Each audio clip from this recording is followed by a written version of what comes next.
AI זה חשוב, אבל שמעתם פעם על HI? בחברת הפינטק אינטואיט, שפיתחה פלטפורמה מבוססת AI לניהול תשלומים שמשרתת כבר 100 מיליון לקוחות ברחבי העולם, מאמינים שהעתיד טמון דווקא ב-Human Intelligence, ולכן במרכז הפיתוח שלה בישראל מגייסים את מהנדסי התוכנה וחוקרי הדאטה החדים והחריפים ביותר, שנהנים מסביבת עבודה שמשלבת בין היציבות של חברה גלובלית רווחית לבין החדשנות של סטארט-אפ. אם אתם כאלה בדיוק, חפשו בגוגל אינטואיט ישראל Careers. רשת עושים היסטוריה. רשת עושים היסטוריה. רשת עושים היסטוריה.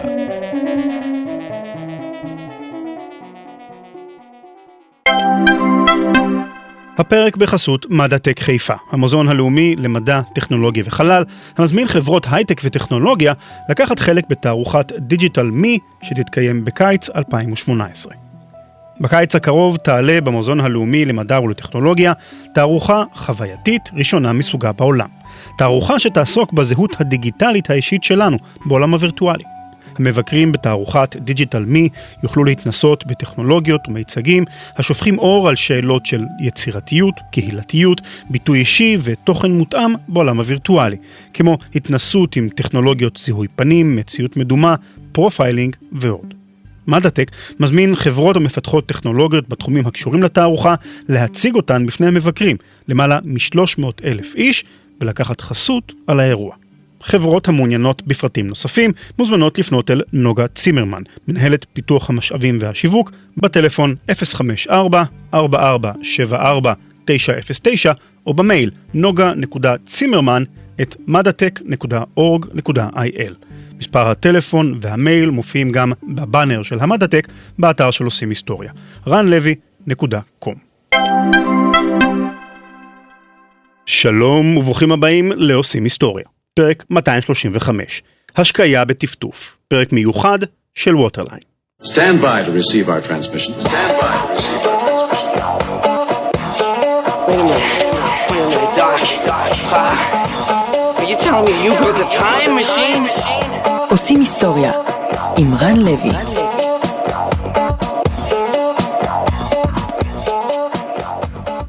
שלום שלום. אנחנו בפרק מיוחד של עושים היסטוריה. אני תמיד שמח לחשוף פודקאסטים חדשים שאנחנו עובדים עליהם ככה מאחורי הקלעים ברשת שלנו, והפעם אני שמח לחשוף לפניכם פרק של פודקאסט שאנחנו עובדים עליו כבר פחות או יותר חצי שנה, ומי שנמצא מולי מול המיקרופון הוא עידן כהן. אהלן עידן. שלום רן. אתם מכירים אותו כאחד מהצלעות הבולטות של עושים רפואה, אבל הפעם אתה כאן על תקן היוצר שמאחורי פודקאסט חדש שלנו שנקרא WaterLine. אז עידן, מה זה WaterLine? WaterLine הוא פודקאסט שאנחנו עושים עבור משרד הכלכלה, וחלק אגף יחידה בתוך משרד הכלכלה שקוראים לה Israeli NewTech.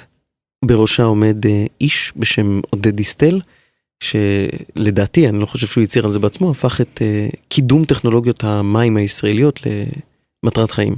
ונאמר שהפודקאסט WaterLine הוא באנגלית, והוא מיועד לחשוף את הנושא של החדשנות הישראלית בעולם המים. וכשאנחנו מדברים על חדשנות, אז אנחנו שלחנו אותך ממש כשהתחלת לעבוד על התוכנית, לכנס בשם WaTech, שנערך בישראל ממש בערך לפני 5-6 חודשים. שם הייתה לך בעצם את ההזדמנות פעם הראשונה להיחשף למקומה של ישראל בתחום המים בעולם. מה ראית בכנס הזה? חוץ מהרבה מאוד לא ישראלים שהגיעו באמת מארבע כנפות תבל, זה מאוד מרשים. אחד מהאנשים שיצא לי לראיין הוא מי שעומד בראש תחום המים ב-OECD, דוקטור קסביה לפלב, שתוך כדי ראיון איתו, תוך כדי שיחה, אמר משהו על איזושהי סיטואציה, ואמר, ועשיתם את זה the Israeli way. וכשהוא אמר את זה, אני פשוט התחלתי לצחוק, לא יכולתי להחזיק את עצמי. כן, אנחנו יודעים the Israeli way. כן, זה... חלפלפ כזה, איפה הג'ינג'ים המפתח. פרטאצ'ה אהובתי, מה שנקרא. והוא התכוון לזה דווקא בהערכה מאוד מאוד גדולה, שמהרגע להרגע פחות או יותר, יש פתרונות שעובדים. יש לנו היכולת הזאת לצד כנראה החפיפיות והסחברקיות, גם להגיע למצב שבו אנחנו מייצרים דברים שעובדים ועובדים טוב ועובדים נכון. זאת אומרת, יש הערכה בעולם לחדשנות וליזמות הישראלית בתחום המים, שאולי הרבה מאיתנו שלא מתעסקים בעולם הזה לא מכירים, איפה ישראל נחשבת כחלוצה, או בוא נגיד, אפשר להגיד מיני מעצמה בתחום המים בעיני העולם? אז חוץ מהטפטפות שכולנו יודעים שזו המצאה ישראלית, גם המון מטכנולוגיות ההתפלה הן טכנולוגיות ישראליות. מתקני התפלה אנחנו הקמנו מזמן גם בארץ, באילת יש אחד, יש עדיין באיראן כמה מתקני התפלה ישראלים. אפילו באיראן. אפילו באיראן, פעם היינו חברים טובים. ברומא היית, נכון? כן, פעם אחרונה, 5 שנים. מזרקות. יפות מאוד. יפה מאוד. אין מים. היום אין מים במזרקות? כבר לא מפעילים את המזרקות. יש חודשים שבהם המזרקות לא פועלות, כי אין מים. זה בזבוז מים הפך להיות מאשר איזשהו אורנמנט. אם אנחנו נדבר רגע על ברזיל. ברזיל לא חסר להם גשם. האמזונס. כן. אין מים. מה זה אין מים בברזיל? אין מים בברזים. ואנחנו באמצע המדבר עם מים 24/7. שם מפה 100-120 קילומטר מזרחה, לאמן יש מים בברזים פעם בשבועיים. המחסור הזה שאנחנו חיים איתו, דרבן את כולנו למצוא פתרונות. והפתרונות שנכונים לנו, נכונים לכל מקום אחר בעולם שסובל ממחסור. מה עוד אנחנו מביאים לשולחן ברמה היותר רעיונית, בוא נאמר? זה בדיוק הנקודה. הרמה הרעיונית הישראלית חשובה לא פחות מהטכנולוגיות הישראליות. בישראל אנחנו משלמים את המחיר האמיתי של המים. וברגע שאנחנו משלמים את המחיר האמיתי של המים, בניגוד למה שקורה בשאר העולם, אנחנו מגיעים למצב שאנחנו גם לא מבזבזים מים ומאבדים מים, למשל, כתוצאה מצנרת לקויה, בערים. וזה מה שקורה בשאר העולם, פחות או יותר. אתה לא משלם באמת כמה שהעלות של שאיבת המים, ואז גם פחות אכפת לך אם יש בזבוז, אם לא כל המים. אני אשאל אותך ככה, במה מים שונים מאוויר?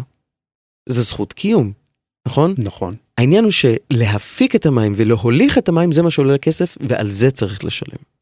אז זה WaterLine כקונספט. מה אנחנו הולכים לשמוע בפרק הנוכחי?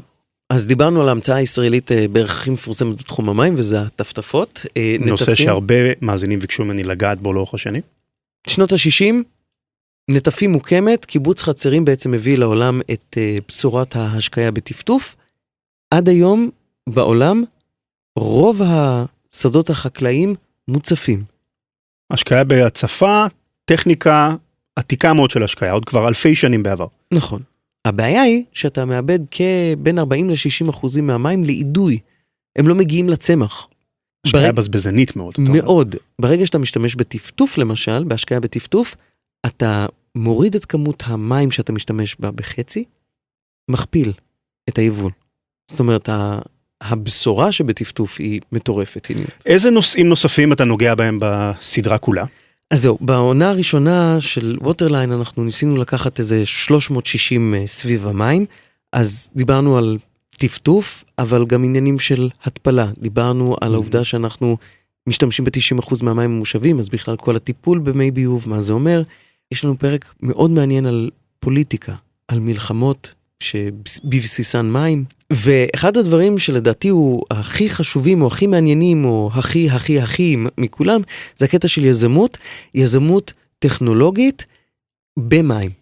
זה, אתה ואני מסתכלים על זה, ואני עוד לפני שהכרתי, מה זה מים? עולם של שרברבים, כאילו צינורות, עניינים, מדים כאלה ואחרים, לא משהו נורא כובש או סקסי, עדיף לפתח איזה אפליקציה.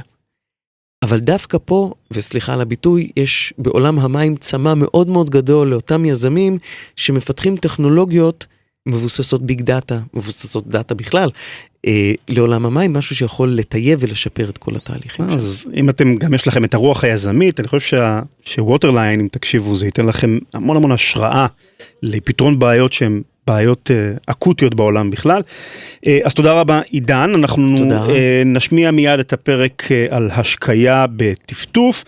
WaterLine נמצא ב-waterline.runlevy.com, יש קישור גם מהאתר של runlevy.com, וכמובן הוא נמצא גם באפליקציה שלנו, יש לנו אפליקציה חדשה, סיפרתי עליה בפרק הקודם, שדרגנו את האפליקציה של רשת עושים היסטוריה, אם אתם נכנסים לחנות האפליקציות באנדרואיד, ורושמים רשת עושים היסטוריה, אתם תראו זה אפליקציה עם האייקון האדום, תמצאו שם גם את WaterLine וגם כמובן את כל שאר הפודקאסטים ברשת עושים היסטוריה, כולל גם בונוס מיוחד למי שמוריד את האפליקציה, 30 פרקי ארכיון של עושים היסטוריה, שלא זמינים באפליקציות אחרות.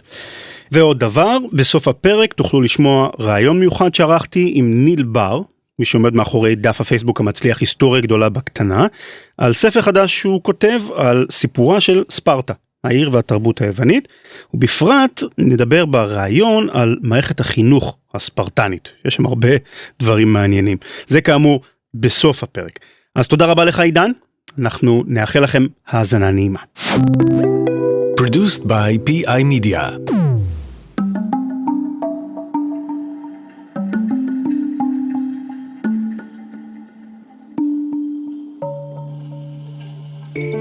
Abundant in volume yet scarce, soothing and relaxing yet bearing a devastating force. Defies the laws of physics and it can heal as much as it can harm. It is the source of life. I'm Idan, and from Israel NewTech and PI Media, this is WaterLine.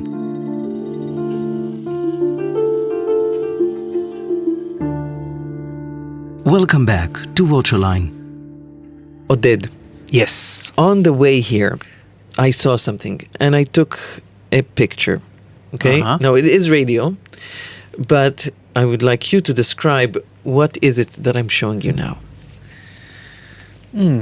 So I'm seeing vegetables and fruits, different colors, variety, very nice, looks wonderful. That's a greengrocer that we have Just downstairs? Just downstairs, next to our Okay. studio.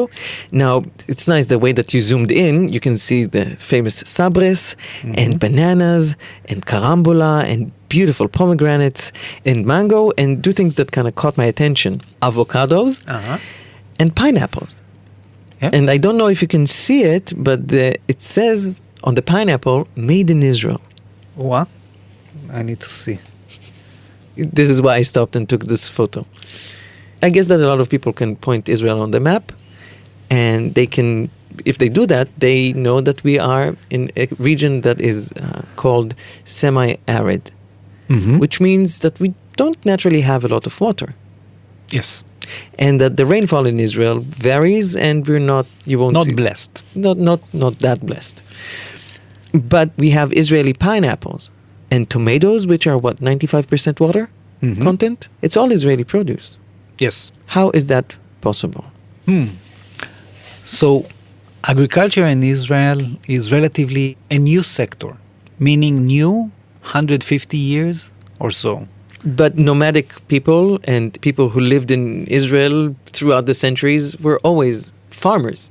Yes, if you follow the stories in the Bible, a lot of it is about agriculture and the different seasons. But I'm talking about, let's say, modern Israel. Agriculture is relatively new, which means that compared to a lot of places in the world that agriculture is done in the same way for hundreds, maybe even thousands of years, and traditions are very strong, the fact that it is relatively a new sector in Israel means that people are not that tight to old traditions. So they are open up. They can try to grow mango and even pineapple that I didn't know that we have an Israeli pineapple. This is new for me as well. So one of the biggest challenges is to grow this kind of variety of fruits and vegetables in an arid area with limited amount of water, with a short season of rain, and being able to grow and to develop an agriculture sector that even does export mainly to Europe. So the secret, in a way, of the Israeli agriculture is the fact that it relies very much on reused water. About 50% of the agriculture in Israel is done with reused water and the rest with fresh water.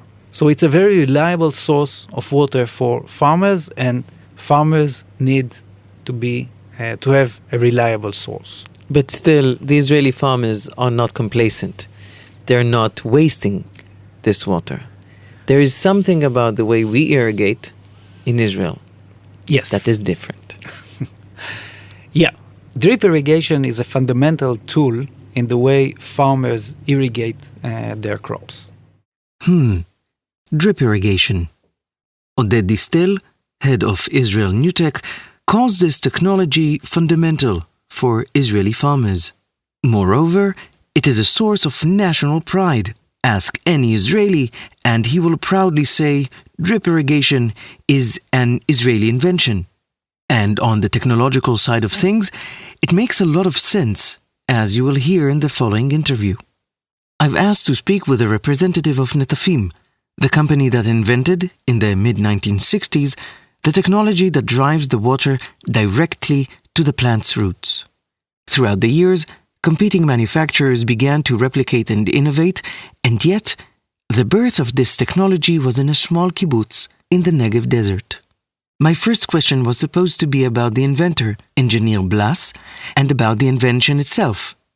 However, once I asked my guest, a tall man with grayish hair and a sparkle in his eyes, to introduce himself, I had to ask him a different question altogether.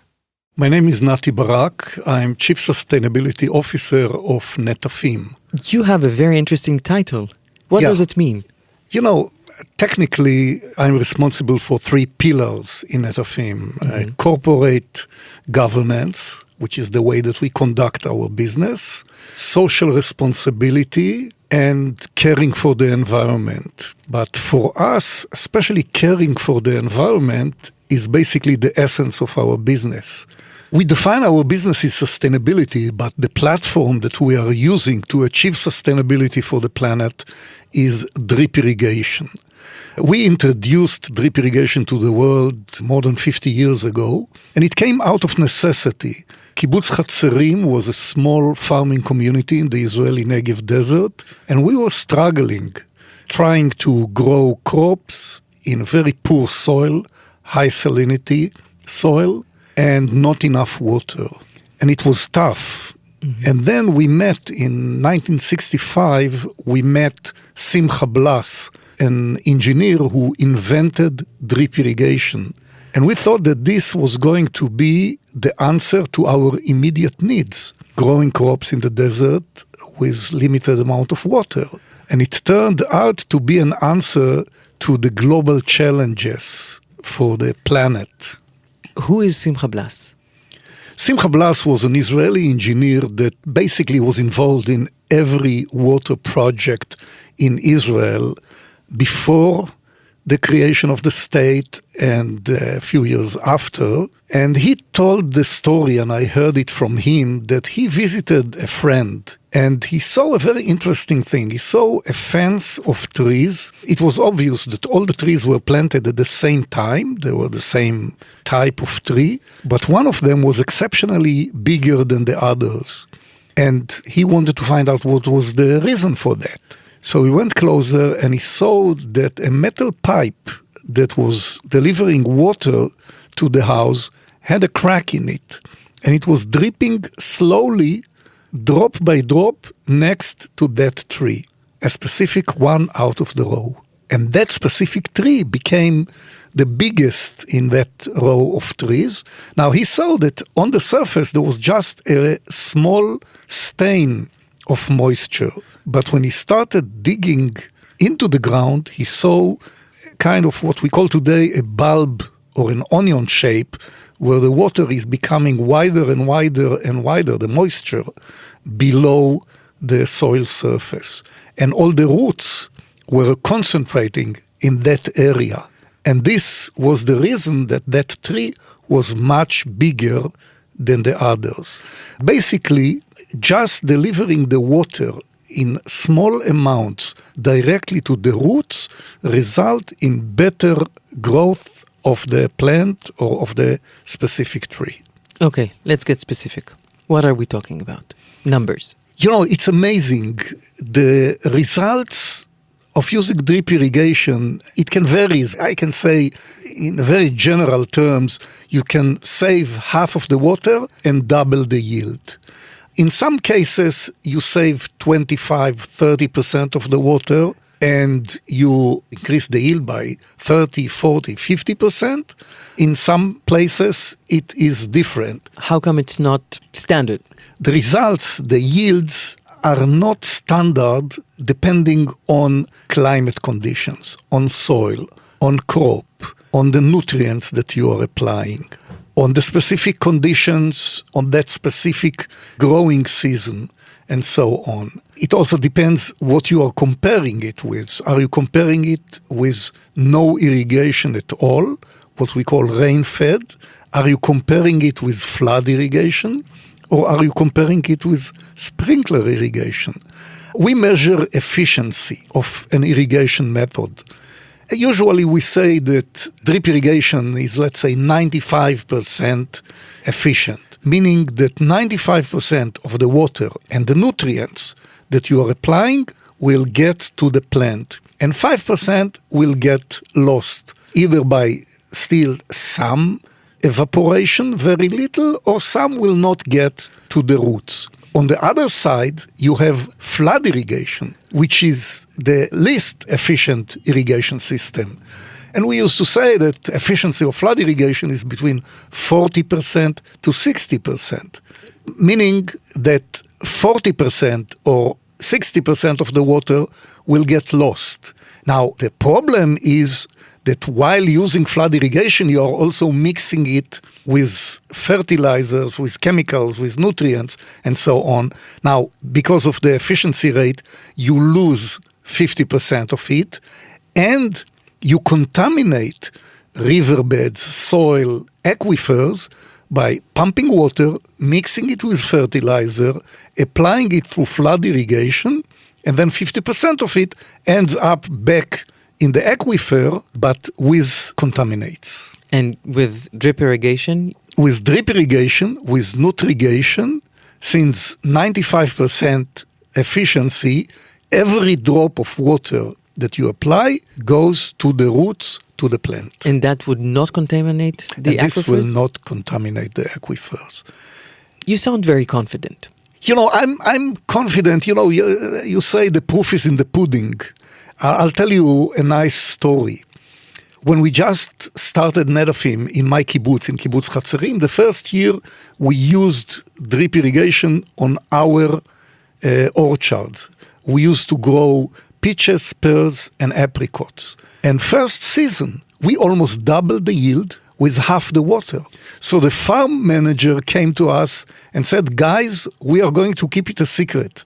We are not going to tell anyone about drip irrigation, and we will have the best yields in the market. And then fast forward, you know, several years ago, we did a huge project in the state of Andhra Pradesh in India. Many farmers, I don't remember the numbers, but thousands and thousands of farmers, each one got a very small drip irrigation system. And the local government, the government of the state of Andhra Pradesh, did a survey after the first year. And they found out that, it's all documented, that 50% of the farmers had a yield increase of 30 to 50% and water savings of 25 to 50%. So we have it documented and we are very sure of the results. And we have been practicing drip irrigation all over the world for many, many years now. It's not cheap. This system is costly. It's cheaper to flood irrigate. You know, diplomats always, when you bring a question, they say, this is not the question you should ask.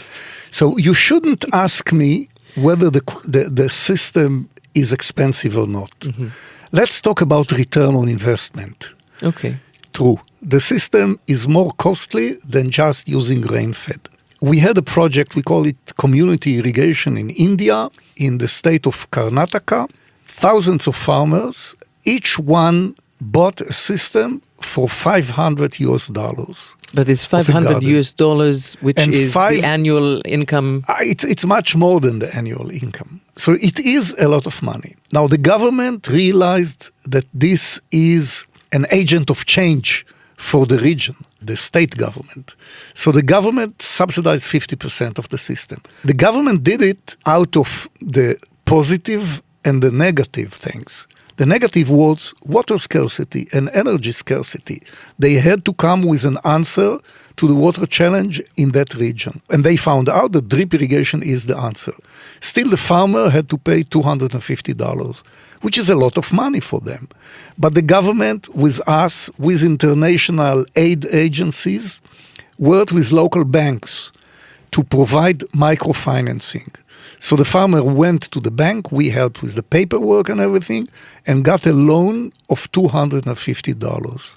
And then, again, the government did a survey, and it showed that in 5 months, the farmer paid back the $250, his personal investment. In 5 in months? 5 months, growing 3 crops. It's one cycle, 5 months. It was actually 3 cycles, because in 1 year they grow tomatoes, well, they call it tomatoes, but it's the same taste, cabbage and bitter gourd. And the payback was 5 months. So even if the government didn't subsidize 50%, the return on investment would be 1 year. Let me ask you, what's in it for you? You're privately owned. You're not part of an NGO network. You need to show your investors an end result. So obviously, I will say, what's in it for you? The money. So you found some financial entities that will help either the entrepreneur and with a decent credit mechanism. What's in it for you beyond money, if at all? You know, sometimes I tend to forget that we are not an NGO. But let me assure you, we are not an NGO. We are a for-business organization. Netafim is a privately owned global corporation, and our aim is to bring profits to our shareholders. But the beautiful thing is that we are doing well by doing good.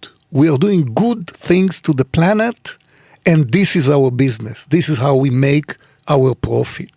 And this is what makes me so proud. I really think that we are very fortunate to be in this position. הפרק בחסות מנולה, חברת בוטיק להשמות וגיוס בעולם ההייטק. לפני כשנתיים קיבל איתי יגר, שמנהל את מעבדת חדשנות הסייבר של סיטי בנק בתל אביב, משימה. עליו להקים מאפס צוות חדש בחברה. צוות החדשנות הגלובלי של סיטי, עולמות של סייבר סקיוריטי, שהתפקיד שלנו הוא בעצם לפתח, להתנסות בפתרונות סייבר חדשניים עבור כל הצרכים של סיטי בעולם. והמשימה הזו הייתה מאתגרת במיוחד מכיוון ומעבר לאתגר הרגיל של להקים צוות חדשנות בחברה גלובלית, היה גם את האתגר של להקים צוות חדש, שהוא צוות חדש לא רק בתוך סיטי, אלא גם בתעשייה כולה.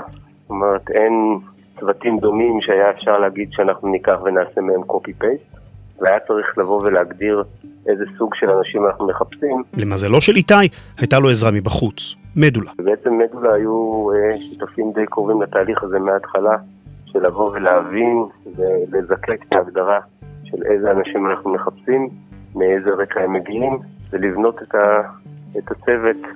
אז לצורך העניין, המגייסות של מדולה היו ממש חלק מצוות, כמובן ביחד עם צוות הגיוס המדהים שלנו, לשבת ביחד ולעשות סיור מוחות, ולהבין מה באמת הצרכים ומה באמת הפרופיל, ואיזה סוג של אנשים יכולים להתאים לפרופיל הזה, ובאיזה מקומות אפשר למצוא אנשים כאלה. ומכיוון שמדולה הייתה מעורבת בתהליך התכנון באופן אינטימי, אין פלא אני יכול להגיד שחלק אני חושב שמאנשי המפתח בצוות באמת הגיעו להם דרך מדולה. זה חלק מהיתרון של מדולה. הקשרים העמוקים והאינטימיים שנוצרים בין המגייסות של מדולה וחברות הייטק מובילות, הם קשרים שיפתחו לכם דלתות לתפקידים מעניינים בחברות מצוינות. מדולה מגייסת לתפקידי ניהול, פיתוח ומחקר, מ-QA ועד PhD במגוון תחומים, מ-Security ופיננסים ועד Big Data ומשין לרנינג. היכנסו למדולה.co.il על מנת להכיר את הצוות ולהגיש קורות חיים למשרות המוצעות. Let's talk about how many of the world crops and yields are drip irrigated and how many are still flooded. You know, people ask me often, who is your competition? and expecting me to name other companies, other drip irrigation manufacturers. Our number one competition is ignorance, especially among decision makers, not being aware to the advantages of drip irrigation. And we are working on that, and it is changing. We started talking about water scarcity and food security from day one, from the establishment of Netafim. We saw that we have an answer to the most pressing challenge of the world, growing population and not being able to grow enough food, not having enough arable land, and especially not having enough water. So we spoke about it from day one. The world didn't listen to us. Day one was in January 1966. Exactly. When we started manufacturing the first dripper from the corner of the carpentry, the woodwork shop in Kibbutz Hatzerim in the desert. In the world of startups, you're talking about either too early, too late, or right on time. Were you too early? Because it doesn't seem to me that you were right on time, and I'm not sure that right now you can say, if you say that ignorance is your number one competition, I don't think it's the right time yet. You know, for me it's the right time, because this is the time that I'm here, and I want to continue. So for me it's always the right time. Sometimes, you know, I'm not a violent person, but when I see this amount of not being aware to advantages of the drip irrigation, sometimes I have the urge to become physical in forcing people to understand it. But this is changing. And I'll give you some figures. Out of global farmland, only 20% is irrigated. The rest? The rest is not irrigated. The rest is what we call rain-fed. Waiting for the rain, praying for the rain. But out of the 20% which is irrigated, you get 40% of the food. Out of the irrigated farmland, only 5% is drip irrigated. 80% of the irrigation globally is flood irrigation. And the rest is sprinklers, center pivots, and so on. But look at Israel.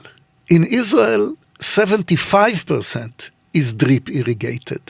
25% sprinklers. There isn't 1 acre of flood irrigated land in Israel. Why not 100% because drip irrigation? Because in some places it makes perhaps more sense, it's more economical to use sprinklers. But you still lose water for evaporation. But you still lose water for evaporation, but in some crops it's not always economically feasible to use drip irrigation. California. It's amazing to see agriculture in California. Today, 40% of the irrigation is drip irrigation. So drip irrigation is growing, but still, sometimes I'm very frustrated to see that only 5%. My dream is 5 to 25. I want globally to see 25% of global irrigation to be drip irrigation, and I hope that it will happen during my lifetime here. When we are talking about the next drip revolution, it may be rice. You know, we are talking about food security. We're not talking about strawberries or almonds or grapes. We are talking about cassava. We are talking about maize, corn. We are talking about soybeans. We are talking about potatoes. And we are talking about rice. And we at Netafim, in the last 13 years, we have been conducting experiments with growing rice with drip irrigation. And the results are amazing. Again, you know, we are doubling the yield with half the water. But it's not only that. When you think about rice irrigation, you are thinking about those beautiful rice paddies in Vietnam, in the Philippines, in India. You have to level the soil, which disturbs the soil and damages it in a way. When you move to drip irrigation, you don't need to level the soil. So immediately, the potential soil to grow rice is more than doubled because you can use hilly terrain. You can grow rice not only in the wet season. You can grow rice with drip irrigation in the wet season and in the dry season. Or you can grow rice and then corn or rice and wheat using the same drip irrigation system. So this is something that is very high on our research and development, especially from the agronomical side. And this may bring the next drip revolution. And you're changing the landscape. And we are changing the landscape. And the tourists may not like it. But again, I'm very modest. I will be very happy if we change only 10% of global rice from flood irrigation to drip irrigation. And by the way, I don't remember the exact figures, but I think that each hectare of rice that will be converted from flood irrigation to drip irrigation, it is like removing 2.5 vehicles off the road as far as greenhouse gas emissions is concerned. Let's talk about the R&D. When Simcha Blas started his drip irrigation system, he was talking only about subsurface drip irrigation. By the way, we were not the first. He tried to find other partners, and people just rejected him, threw him away, said, no, this is not going to work. There's no way that by dripping small amounts of water next to a mature tree, you can keep the tree alive. Now, the system that Simcha Blas brought with him was very basic. It was subsurface, and we had many problems, mainly clogging of the drippers. So the first answer was to bring the system above ground. The results were amazing. But then a few years later, we met another engineer, Rafi Mehudar, and he actually invented and developed the mechanism for the new generation of drippers. We are not high-tech. This was taking us more in the direction of high-tech. The drippers that were developed by Rafi Mehudar were very clever. We had self-cleaning. We had a mechanism that prevented root intrusion.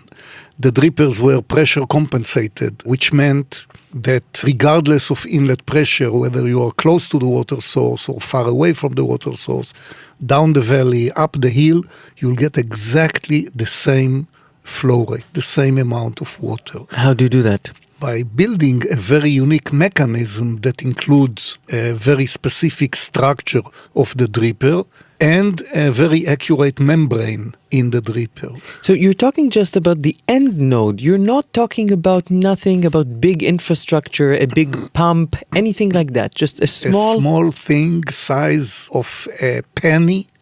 And this is a very, very clever creature. And it is inserted into the pipe. And when you look at the pipe, you see just a simple hole. But behind the hole, there's this very clever mechanism. The future when it comes to R&D?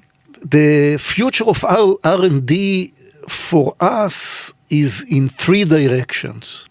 The first one is the technology, the product, the drippers. And I don't know, perhaps the idea is what we call IOD, irrigation on demand. A dripper that will sense the immediate needs of the immediate area around the dripper and will irrigate independently according the needs in the immediate area of the dripper. Our R&D people are busy developing new products. The challenges are more complicated because in the past we used only clean domestic drinking water. We have very bad water that we are using all over the world. It can be from canals, it can be from reservoirs, it can be sometimes brackish water, and in more and more cases, we are reusing wastewater, and the flow rate of the dripper is constantly going down. In the past, the smallest flow rate was 2 liters per hour.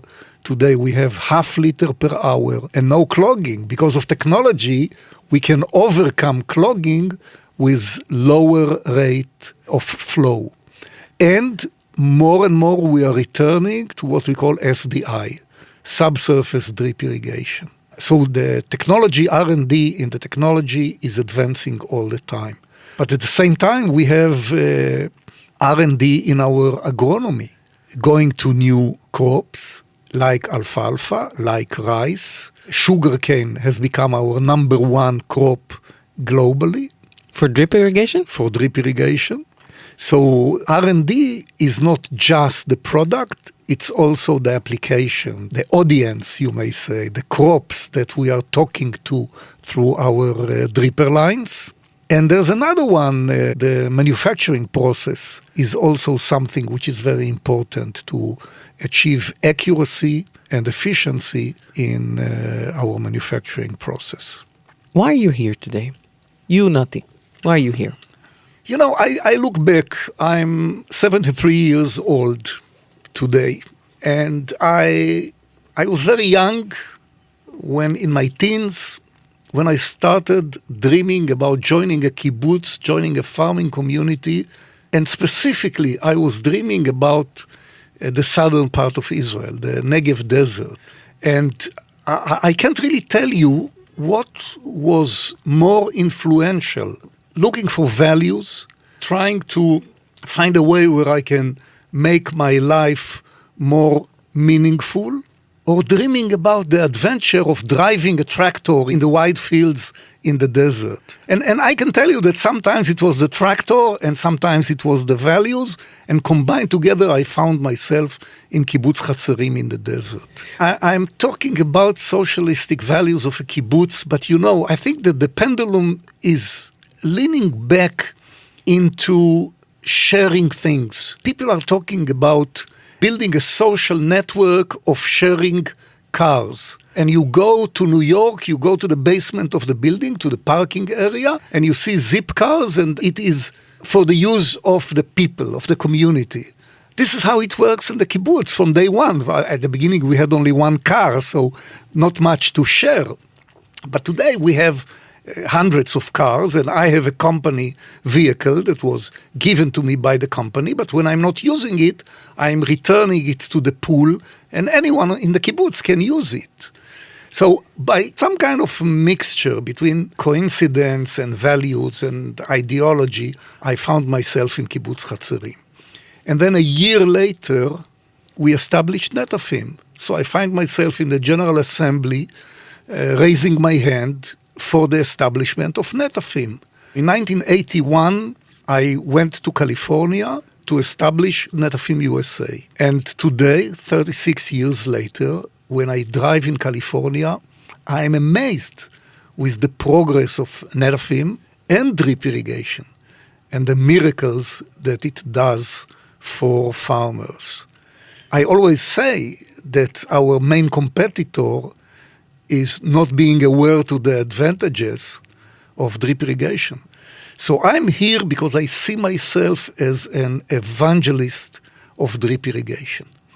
And by the way, when I'm doing that, I think I'm doing also good things, well, for me personally, for the company, for my kibbutz, for Israel. You know, there's something in Judaism which is called Tikkun Olam. And Tikkun Olam, if I'll try to translate it, it's fixing the world. Drip irrigation is fixing the world. Flood irrigation is ruining the world, contaminating it, increasing greenhouse gas emissions, contaminating aquifers and so on, wasting water, contaminating riverbeds. Drip irrigation is fixing the world.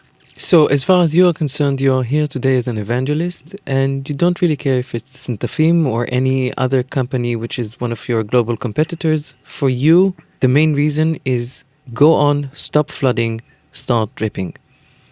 This is correct, but again, my hat is a Netafim hat, which by the way is very nice. I recommend every farmer in the world to wear a Netafim hat. My salary is paid by Netafim, so I'm doing it for Netafim. When I'm doing this evangelism, I'm doing it for the company, I'm doing it for Netafim. I'm very proud and very happy that it is also bringing good things to the world, and by the way, to other drip manufacturers. Because when I dream about 5 to 25, increasing the rate of drip irrigation in global irrigation from 5% to 25%, it will do good also to other decent drip manufacturers. I guess that you know exactly by name the kibbutz member that many, many years ago said that we're going to keep it a secret. I'm not asking to name names, but what would you say to him today? You know, the farm manager that came to us and said, guys, let's keep it a secret because this is going to be excellent for our main business, which is growing peaches, apricots, joined Netafim after a few years, became our leader as far as agronomy in general and water quality and water use through drip irrigation in particular. I loved working with him. He was much older than me. He was one of the founders of the kibbutz. And unfortunately, I cannot ask him today anything because he passed away several years ago.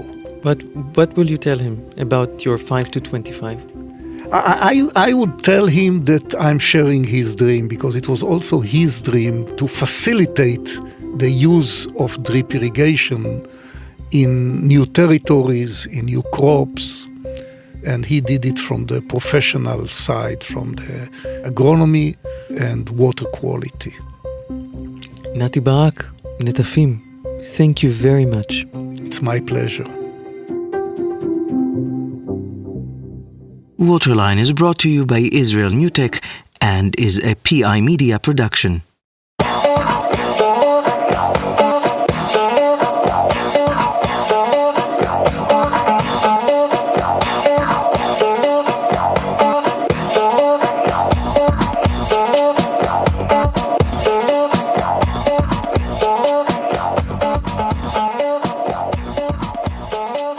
אז חזרתם אליי. יש דף פייסבוק שאני מניח שהרבה מהמאזינים שלנו מכירים, כאחד מהדפי הפייסבוק הכי פופולריים בישראל, שנקרא היסטוריה גדולה בקטנה, ולפינה הזו הבאתי את האיש שיזם את הדף הזה, שהוא כבר יש לו משהו בסביבות ה-80,000 עוקבים בפייסבוק, קבוצה ענקית. שלום לניל בר. אהלן, מה העניינים? בסדר גמור. אז אתה עובד עכשיו בעצם על הספר הראשון שייצא במסגרת היסטוריה גדולה בקטנה.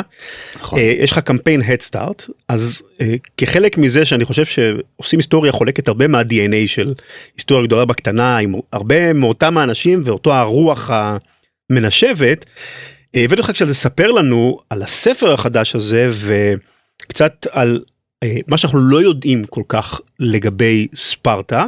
אנחנו ניגע ממש בקטנה, ובסוף גם נגיד איפה אפשר למצוא את הקמפיין Head Start שאתה עושה בשביל בעצם לעזור לך להוציא את הספר הזה לאור. אז קודם כל בוא תציג את עצמך ניל, ספר מי אתה ומה אתה. אני ניל, אני בן 29, נשוי פלוס כלב. אתה לומד היסטוריה גם, נכון? אנחנו כולנו, כן, כל הדף מורכב ממאסטרנטים ודוקטורנטים להיסטוריה, אני מאסטרנט באוניברסיטה הפתוחה, מתעסק בעיקר בהיסטוריה קלאסית של יוון ורומא. אז הסיפור של ספרטה, שעליו אתה בעצם מבסס את כל הספר, הספר נקרא שבים-סיפורה של ספרטה. נכון. את ספרטה אני חושב שאולי אחד בוא נגיד המיתוסים, או אי אפשר להגיד מיתוס, אבל בהחלט הסיפור והקונספט של חיילים ספרטנים, והקשיחות של התרבות הזו, והרצון שלה להוציא את הלוחמים הכי טובים, זה משהו שאנחנו יודעים בגדול. מה שהרבה אנשים לא יודעים, וגם אני בכללם אני מודה, זה איך פעלה מערכת החינוך של ספרטה, בשביל להוציא מקרבה את האנשים האלה. אז בוא תספר לנו קצת על מערכת החינוך שמוציאה את האנשים האלה. זה משטר שבעצם, זה מערכת חינוך שבעצם ברגע שאתה נולד כאזרח ספרטני, מגיל 0, אתה כבר נכנס למערכת חינוך הזאת. זאת אומרת, ביום שאתה נולד, אתה עובר מחזקת ההורים שלך לידי העיר, אם אפשר לקרוא לזה ככה, אתה מועבר לידי מועצה מסוימת, שבודקת אם אתה ראוי לספרטה. עכשיו, ראוי לספרטה זה בעצם אומר שאין לך מומים, שאתה לא בוכה יותר מדי, זאת אומרת, תינוקות בוכים שהם נולדים, כולנו יודעים את זה, אבל שאתה לא בוכה בצורה רכוכית, כנראה אנחנו מניחים את זה, אנחנו לא יודעים בדיוק את הפרטים. לא יודעים בדיוק מה קרה שם. ואם אתה נמצא בעל מום או לא ראוי לספרטה, אתה פשוט מושאר לקור הלילה ולחיות הטרף שטפלו בך ופשוט לא תהיה יותר. אם אתה ראוי לספרטה, אתה חוזר לחזקת האמא שלך עד גיל 7. בגיל 7 אתה חוזר לחזקת העיר. זאת אומרת, אתה יוצא מחזקת ההורים שלך, אתה לא שייך יותר להורים, אתה שייך לעיר. והמערכת החינוך הזאת מגיל 7, כל מטרתה בעצם היא להפוך אותך לאזרח מעולה, לוחם על וצייתן. חלק מהמערכת הזאת יש בה קונטרסים. אתה, למשל, ילדים לא קיבלו מנת אוכל משביעה את הדעת. זאת אומרת, בכוונה לא נתנו להם המון אוכל. לא נתנו להם. למה?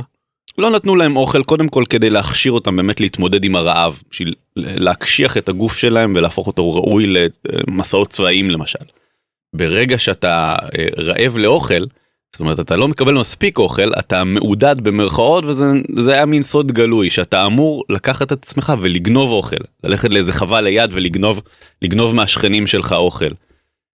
וברגע שאתה גונב אוכל, יש פה איזה מין ניגוד מסוים, כי אתה לא אמור לגנוב אוכל, גניבה זה אסור גם בספרטה. זאת אומרת, כביכול מוסרית אסור לך, אבל בתכלס מצפים לך כן ללכת ולגנוב כסוג של מה? כסוג של עכשיו תלך תתאמן על גנבות, או מה מטרה? אתה מפתח תוך כדי הגניבה, אם אתה מתפלח מעיני המדריכים שלך ומעיני החברים שלך, כי אתה חי במין מערכת צבאית מאוד סגורה ולא בלתי ניתן להפרדה, אם אתה מצליח להתגנב מהם, אתה מפתח יכולות של התגנבות שהן עילאיות. זאת אומרת, גם כל החברים שלך מתגנבים עילאיים, אז אם אתה מצליח להתגנב מהם, אתה מוכיח את עצמך כגנב עילאי. עכשיו יש לנו סיפור נהדר על ילד ספרטני שפרץ לאיזה חווה לידו. הסיפור הזה כנראה לא נכון, אבל הוא עדיין ממחיש את המהות הזאת של מה זה האגוגה. שהילד הזה התגנב לאיזה חווה שכנה כנראה. גנב שם שואל, אנחנו לא יודעים מה הוא תכנן לעשות עם השואל הזה.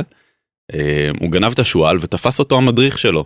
עכשיו, הילד הזה כל כך פחד להתאפס, כי אם אתה נתפס, אתה חוטף עונשים מזעזעים, ממש מלכות, מקל, ועד זוב דם, אפילו עד אילפון. לא ריחמו על הילד. לא ריחמו עליהם.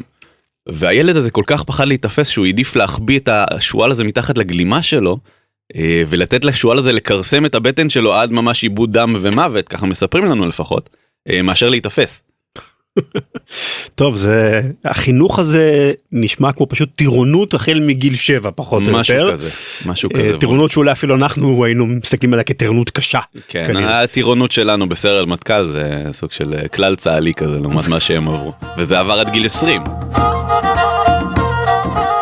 כשאתה מדבר על ספרטה, חשוב לזכור, וזו כוכבית מאוד גדולה שאנחנו מדברים על ספרטה, שהיא תופעה מעניינת כי היא הגוף הכי משמעותי בנקודה הכי מתועדת בעולם העתיק, ובכל זאת אין לנו מושג מה קרה שם. זאת אומרת, כל מי שדיבר איתנו על ספרטה, הם או האויבים של ספרטה, או מישהו אחר שלא היה ספרטני. הספרטנים בעצמם לא דיברו על עצמם, זאת אומרת, לא השאירו לנו תיעוד שבאמת שרד עד לימינו. הם לא כתבו או השאירו עדויות כאלה? הם לא כתבו, או שהם כתבו וזה לא הגיע לידינו. יש לנו משוררים ספרטנים מאוד מאוד עתיקים שהם לא מספרים לנו יותר מדי, אבל ספרטנים עצמם הקלאסיים, ספרטנים כאלה לא הגיעו לידינו. אם שרד משהו לידינו מספרטה, זה מושג בשם המשפט הלקוני, מניח שאתה מכיר. לקוני במובן שאנחנו מכירים היום, זה מישהו שלא נותן הרבה, נותן תמציתי, בדיוק. תמציתי, לא מעבר, לא מפרט, לא מרחיב. מאיפה זה מגיע מספרטה? ספרטה שכנה בחבל ארץ בשם לקוניה. עכשיו, האגוגה, היא לימדה אנשים... אגוגה נאמר זו השם של מערכת החינוך. זה מערכת החינוך, נכון. תפקידה לא רק להפוך אותך לחייל מצטיין, ולא רק להפוך אותך לבן אדם ממושמע, וגם להיות בן אדם צנוע. צנוע זה בא לידי ביטוי בהרבה דברים, אבל חלק מהדברים זה גם לדבר בתמציתיות. הדוגמה שאני הכי אוהב להשתמש בה, זה פיליפוס מלך מוקדון, אבא של אלכסנדר, הוא הגיע לספרטה. ואיים עליהם, אמר להם, אם אני אפלוש לאדמה שלכם, אני ארוס הכל, אני אשמיד את השדות, אני ארוג את האנשים, אני יחריב את העיר, ככה שלא תוכלו להתאושש עוד פעם. ספרטנים החזירו לו מכתב, מאוד מנומס ויפה, וכתבו במילה אחת, אם. אם.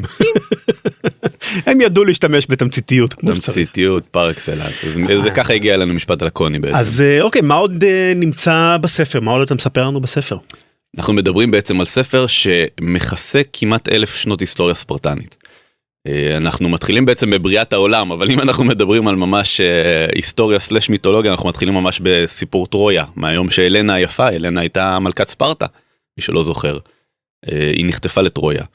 דרך שם אנחנו גם מגיעים למעבר תרמופילה, מי שראה את הסרט 300, על לימדת הגבורה של ליאונידס ו300 הספרטנים שם, יחד עם עוד הרבה בני ברית, אבל אנחנו זוכרים את ה300 האלה. ואנחנו מקנחים ברגע שבו העיר הפכה ללא רלוונטית בסוף המאה השלישית לפני הספירה. סיפור של תרבות מרתקת, ונשמע כמו ספר שאני כבר לא יכול לחכות לקרוא אותו. אז אם אתם כמוני וזה נשמע לכם מגניב, אני מזמין אתכם לפרגן להיסטוריה גדולה בקטנה, ולניל ספציפית, כנסו ל-Headstart, תמצאו שם את הקמפיין של הספר שבים-סיפורה של ספרטה, יהיה קישור לקמפיין גם בפוסט של הפרק הזה, באתר הבית של עושים היסטוריה. אנחנו, נכון להקלטה של הרעיון הזה, אני רואה שהקמפיין גייס בערך 76% או משהו כזה, פחות או יותר מהסכום הכללי, 500 תומכים, שזה חתיכת הישג, ניל, זה ממש ממש יפה. תגיד כמה מילים קצת על התשורות, אתה יודע, מקובל לתת תשורות בקמפיינים האלה, איזה תשורות אתם נותנים? נכון, אנחנו השתדדנו לא לשחק יותר מדי, מחזיקי מפתחות וחולצות וספלים וכל מיני דברים כאלה. אתה, אם אתה נכנס, אתה או את נכנסים לקמפיין, אתם מקבלים קודם כל ספר. בשלל צורותיו האפשרויות, בין אם זה דיגיטלי בקינדל, בין אם זה אודיובוק שאנחנו מקליטים, נקליט בהמשך. או ספר ממש פיזי, כמו שאני אוהב, אני רוצה להאמין שהרבה אוהבים כמוני ספר פיזי ומודפס, וזה מגיע משם, החל מספרים דרך מתנות שוקולד, כי אנחנו מסיימים את הקמפיין שלנו בוולנטיין ב-14. בדיוק ביום האהבה. בדיוק ביום האהבה, שאפשר לאסוף את השוקולדים האלה, אז גם לקבל ספר וגם לקבל שוקולדים, וחלה בהרצאה שלי אצלכם בבית.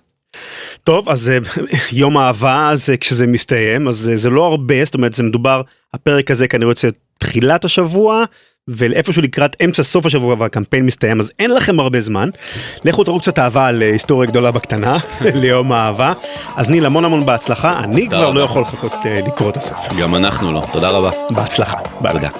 פרקים נוספים של עושים היסטוריה, כמו גם פורום התוכנית ומידע נוסף, תמצאו באתר הבית של התוכנית, www.ranlevy.co.il. תגובות, הצעות ורעיונות ניתן לשלוח לרן בכתובת ran@ranlevy.com.